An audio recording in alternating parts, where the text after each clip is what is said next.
So, hello everyone. I'm really excited to be here again today with the next episode in my mini series of asking questions to a wonderful selection of people from the recovery community. And I'm super excited to introduce today's guest, which is Victoria. So, first of all, I would absolutely love to sort of put it over to you to offer you an opportunity to introduce yourself to my audience.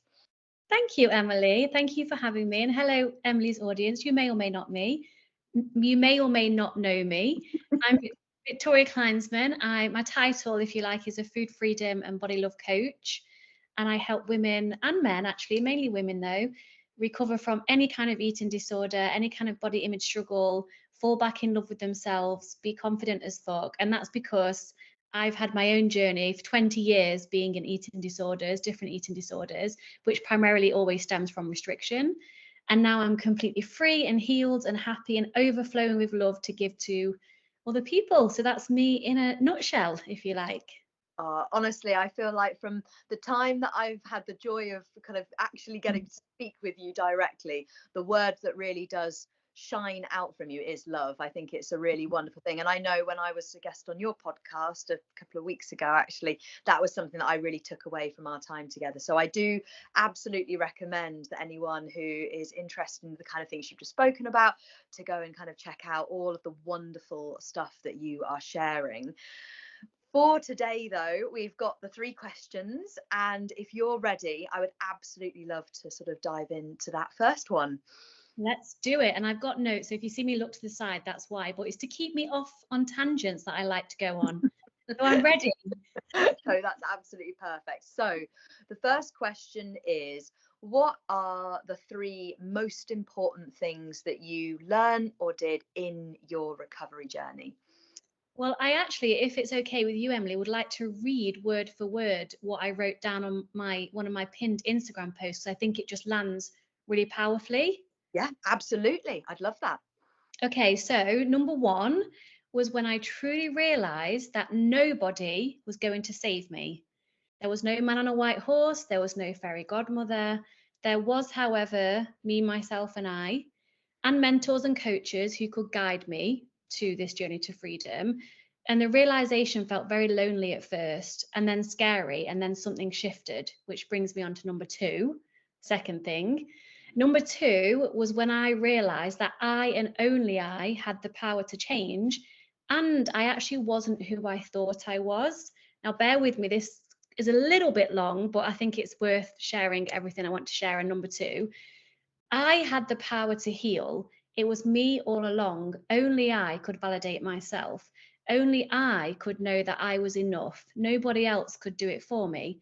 That hole within me could never be filled from the outside, no matter how much I tried, and God, I tried. I realized that my belief in limitation was the only thing that was keeping me limited. So when I felt that limitless power within me, call it universe, call it a higher power, call it self-belief, whatever it is, I knew that I wasn't my body. I had a body. I knew that I wasn't my eating disorder. My brain was just wired with an eating disorder. I wasn't my feelings. I just had and experienced feelings. So I also realized that I was the thinker of my thoughts. I was not my thoughts, no matter how true they felt. So with that distance, I was able to feel into my own power, which leads me on to number 3, which is action. I could then take the action, because nothing happens without action, right? We can, you said it before in the podcast we did, Emily, we can talk about recovery, we can read about it, we can listen to every podcast and book in the world, but unless we're taking the consistent action, we stay stuck and nothing changes. So those 3 things: realizing no one was going to save me, nobody, no matter how much someone wanted to. Number 2, realizing that I had the power to change, and understanding, part of number 2, that I actually wasn't who I thought I was. I didn't have an eating disorder. My brain was just wired with one. And number 3, consistent action. Yes. Oh my goodness. So much wisdom there. That was like such a fast speed, high speed drive through so much wisdom relating to recovery, and absolutely that point of no one's coming. It's such a powerful, it's kind of a scary thing. You know, there's a lot of responsibility that comes with that awareness, but the reality is on the other side of that responsibility is opportunity. And actually that amazing thing where it's like, well, no one's coming, but like you then went on to note it, you have the power, you hold that power, and it's there within you, ready to be released, ready to be taken action with. And of course, as that point is, taking action. You know, I know that we very much see the same hymn sheet on the of doing, and like you said there, yes, you can watch, you can listen, and there's value in that. Yes. Nothing's going to change without making that change happen through action. Exactly. And one thing to add to that is I realized the fear couldn't hurt me, but the eating disorder could. So fear feels so real, but actually when you face the fear, it's a lot less painful than resisting and fighting the fear and running away from the fear. Yes, completely. And that recognition that actually on the other side of that isn't all of the smoke and mirrors that fear creates, actually freedom and space and connection and love and all of these wonderful things. So thank you so much. Question number 2 is, if you had to pick one sort of recovery related topic to do a passion project on, what would it be? And what are the kind of key or most important things that you would want people to know or hear about that topic? For me, it would be why the eating disorder was created in the first place. I think it's really important to understand why. We don't need to know exactly why, but it can be helpful to dive into our childhood. And then from that understanding, we can be like, right, well, how did the eating disorder serve us? And how might it be serving us still? My work as well is to really dive into like where it's from, how it served us, how it's serving us now, and then of course go into the deeper work of like what all that means. It's usually linked to body image issues, which then it is a deeper reason for lack of self-acceptance. So ultimately, in my opinion, like true recovery and freedom is fully loving and accepting your true, authentic, real and raw self in all ways, including your body size, including your appetite. So for me, there's so many layers to it, of course, Emily, but it's the root, not just the behavior and the rewiring your and gaining weight and I can never say this word, nutritionally rehabilitation is more than just that for me. It's really interesting actually to bring this into this space, because I think often, and I think there's a big place for it, there is that real focus on the nutritional rehabilitation and your rewiring. And I certainly advocate very strongly that those are fundamental. But Definitely. of course, everyone's journey is unique. And of course, the thing that has gone on to contribute to an energy deficit showing up in the first place, that can look different for different people. So it's really lovely to hear actually you kind of exploring that in more depth and really bringing that into the work that you're doing to support people to heal, because coaching is in the now and it is focused for, and it is about, well, what can you do? And of course a lot of that does center on neural rewiring and nutrition rehabilitation, but there is a value of making space for what may have gone on before that has contributed and played a role in that energy deficit establishing. So it's really good, and I feel that mirrors actually my respect and admiration for therapeutic work as well. I know sometimes in this space therapeutic work can really be sort of not looked down on, but sort of sidestepped. But actually I think that this is where I feel therapists and coaches can work so gloriously together, and it's really lovely to hear you incorporating that work into your coaching practice. Yeah, thank you, Emily. I've had to, because I think as coaches, not speaking for everyone, but speaking for myself, we coach through personal experience. So for me, because I had to delve deeper into all the stuff underneath, that's how I recovered. That's how I coach. And, you know, like you said, some people say, I don't want to see a therapist. I don't want to be in the past. I want to move forward. That's where I bring everything together. So it's both and. I think we need an understanding, and especially why it's serving you in this moment, and then dealing with the fears that come up as to why, if you let this eating disorder go, why would that not be okay? So it's everything. It's just a combination of the deeper stuff for me, because that's for me where my true self-acceptance and self-love and just allowing myself to fully express who I am. And that contributed to full recovery also from the eating disorder. Yes, no, I absolutely love that. And I know on a very personal level, I resonate with this because I was aware, particularly in the part of my recovery journey where I kind of got out of quasi and fully recovered, I was aware that when I started exploring things on a deeper level and I made space for the fact that there were things that I'd experienced growing up or things that had kind of played a role in the initiation or the beginning of that energy deficit occurring, Mm. I Yeah. felt a sense of sort of threat and destabilization of all this amazing stuff I'd read about nutritional rehabilitation, neural rewiring. And I think I felt this sense of threat. Like, if Yeah. this is true, maybe actually it isn't about eating without restriction. Maybe it isn't about opposite actions. And actually, I think it's a really powerful thing to make space for the fact that the need to nutritionally rehabilitate stands strong. The need to Mm. do opposite actions and that neural rewiring work, that stands.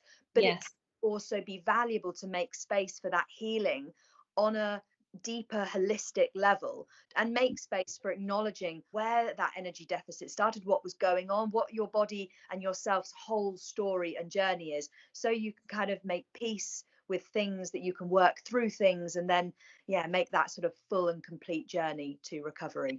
Everything together, like you say, everything is so important. We need a holistic way of recovering, not just the actions, which is the most important, but the stuff underneath.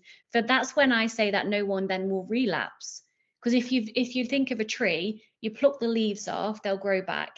You like tear some branches off, they'll grow back eventually. If you pull the actual roots out, it won't grow back.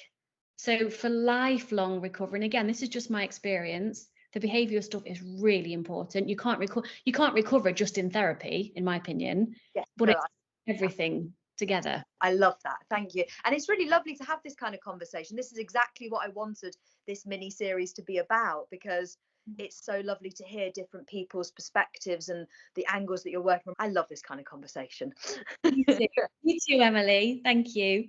So, the third and final question is, what is being recovered like? And was the fight worth the freedom? Or, as I also like to say, it was the juice worth the squeeze? Oh, I like that.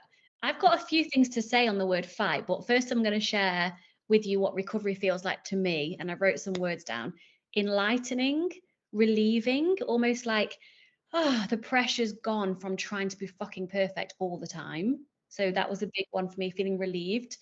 Free, empowered, self-expressed, safe within myself, which I think is really important, confident to be who I am in all ways.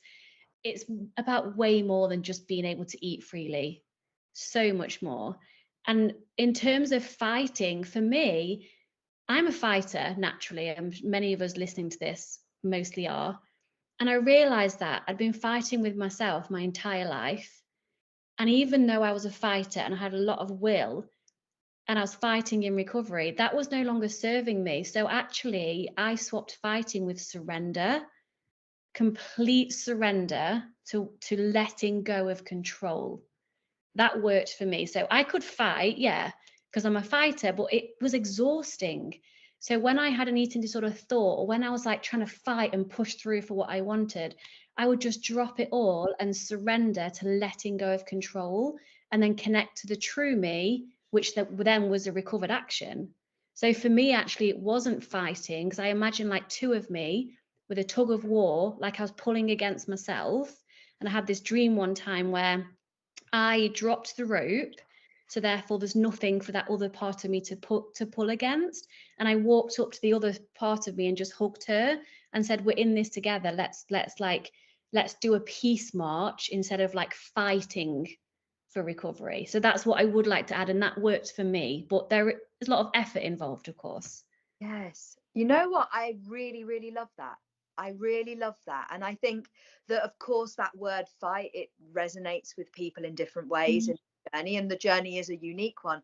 But I really love that perspective on shifting the lens to look at it through that surrender, that making peace, that letting go, basically, of the restriction, control, the disorder.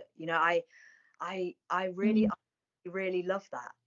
Thank you. It's just a different energy, you know. We're fighters, and that only got me so far. And it can be very powerful and very supportive of recovery. I'm not saying it's not at the beginning. It was my anger and will to recover that got me so far. And halfway through, I was like, what if I just like let go and surrendered to all control and just allowed myself to be my authentic me in all ways, including my body, whatever body size like my body wanted to be.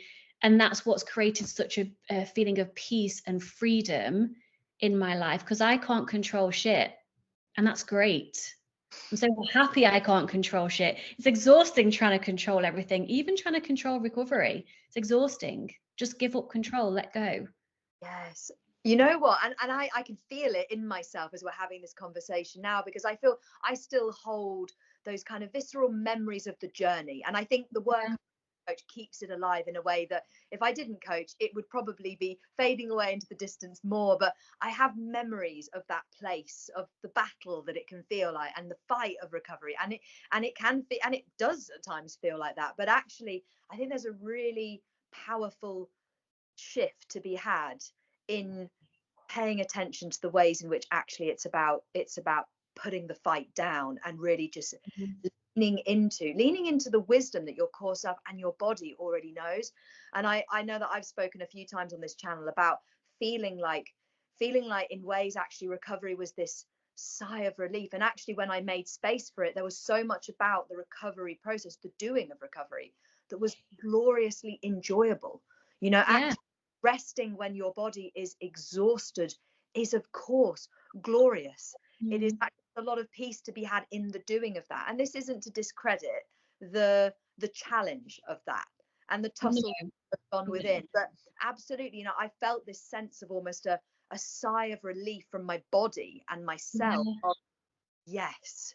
You know, I really, really love that you've brought that here, because as I said, I kind of made, like I was saying to you before we started recording, I made these questions as a collection of my own kind of thoughts and then suggestions from the community. And I'm really excited to hear people's thoughts on that, the concept of fight. Yes, and the question then becomes, how do you surrender? And it's like, I have to laugh at that question, because it's like surrender, it's an experience. It's not something you can really explain in words. You have to have that experience. I read many books which didn't answer, but it did help. There's a great book called The Surrender Experiment by Michael A. Singer. He's the author of The Untethered Soul. There's also a book called The Art of Surrender, The Wisdom of St. Francis. Those things led me to be able to physically, emotionally, spiritually let go and just be okay with whatever is Yes. right now. I guess it's deeper spirit. I guess it does sound like deeper spiritual work. It doesn't have to, but surrender is a state of being that comes after radical acceptance. Yeah. Acceptance is like the mindset, the choice to stop fighting what is. Yeah. And surrender is the state of being that is available to you when you've accepted, this is what it is. This is the way it is.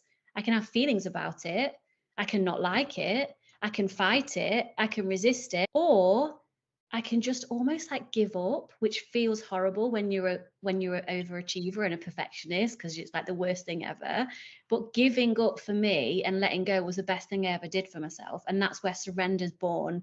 And it's a practice. And when you feel it one time, oh my God, there's no going back. Then you can get to choose and live that over and over again. And that was what skyrocketed my recovery and body image and everything. Yes. It's really, really wonderful to look at it through that lens. Oh, thank you, Emily. And may I share one more sentence from that? Actually, it's from my website that I want to speak to the listeners with. Yeah, absolutely. Came to me when I was prepping. So I would like to say to everyone listening and watching, because Emily's question, the last one was like, is it worth it? Like, it's 1000% worth it.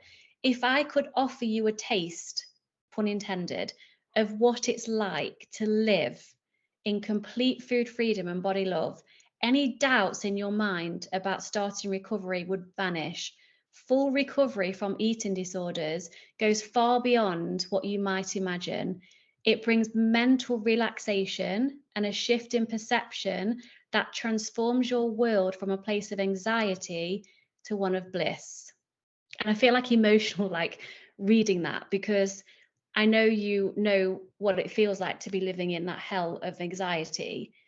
And if you could just have one taste for 1 second of what food freedom and body love feels like, you would without a doubt go on that peace march and do all the actions into recovery. So I hope that me sharing this has really inspired someone and gave them so much hope. Yes, the work needs to be done, but it's so worth it. Like, I've not met a single person who's recovered who regrets recovery. Not one. No, exactly. And I think there's this glorious thing that, you know, life is life. Life has its ups and its downs and its peaks and its troughs, rough patches and its overwhelm and its uncertainty. It has all of that. But navigating that from a place of love and acceptance and freedom versus that place of the eating disorder, navigating that without disorder is infinitely better, easier, simpler than doing it with an eating disorder in tow. And even when you've learned how to surrender in recovery, all the life stuff, that doesn't matter either. Like, it's like hard to describe, like this deeper work, spiritual work, whatever you want to call it. Even when life happens and we have emotions and we have feelings about it because we're human, there's just a consistent underlying foundation of peace and love of what is. Yes. I feel like recovery has offered me that, almost teleported me to that place in my life where I'm just like, it's okay. I don't know. And I feel personally like just embarking at the beginning of my 30s, and I feel that sense of solidity of this is who I am, this is where I'm at, and this is okay. And there's loads of uncertainty, and there's lots of ups and downs, and there's lots of things we can't control, and that is okay. Isn't it amazing to be in that place and to understand and to know that the only certain thing in life is uncertainty? Yes. Yes. Yes. And once you really grasp that, Yes. and more so embrace that and welcome that, you're sorted. Recovery was the hardest thing I've ever done in my entire life. I'm not going to lie. Even harder than leaving the abusive relationship and being physically harmed every day. Recovery was harder, but it's so worth it. So worth it. Anyone who is considering taking that leap, just fucking leap. Yes. That. And I want to thank you as well for being so real and so raw and so open here, because I feel like it's just been the most wonderful conversation, and I'm already very excited to share this, so thank you so much. You are so welcome. I hope it's helpful, and reach out to me, anyone that has any questions about what I've said. Me and Emily, I think we're going to be doing things together in the future. Like, we're just so vibing. Just speaking for both of us right now, if that's okay, Emily. Speak away. I'm very So, thank you for having me on. No problem at all. As I say, I know that it was just when I was on your podcast, we realised that geographically we're actually not in Parliament. We are a little bit because you're in the Netherlands, but when you're back in the UK, geographically we're not too far away. So we're going to enjoy a dog walk and go out for some lunch together, which will be, and we can talk passionate recovery and then all the other stuff as well. Oh, can't wait for that day. It's going to come. Thank you so much, Emily, and thank you to your listeners as well. Yes, thank you. Marvelous.